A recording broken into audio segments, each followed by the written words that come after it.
আসসালামু আলাইকুম প্রিয় দেশবাসী। আসলে আমরা বিগত কয়েকদিন আগে কিছু ভিডিও আপলোড করছিলাম সোশ্যাল মিডিয়ায়, যেগুলা ইসলামের বিরুদ্ধে যায়। আমরা বিষয়টা বুঝতে পারি নাই। সবার কাছে আমরা ক্ষমা প্রার্থী। আমরা ভুল করছি, আমাদেরকে সবাই ক্ষমা করে দিবেন।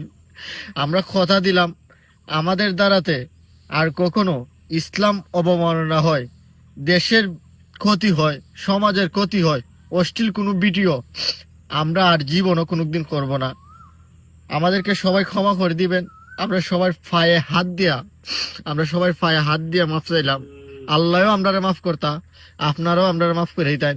সবাই আল্লাহর রস্তে ছোট ভাই বোন হিসাবে আমরা ক্ষমা করে দিবেন। এবং প্রবাসী ভাই যারা আছেন, সবার কাছে বিনীতভাবে অনুরোধ, আপনারা আমাদেরকে ক্ষমা করে দিবেন। এবং আমার ধর্মপ্রাণ মুসলমান ভাইদের কাছে আমাদের অনুরোধ, আমরা আর কখনো জীবনে এইরকম কোনো ভুল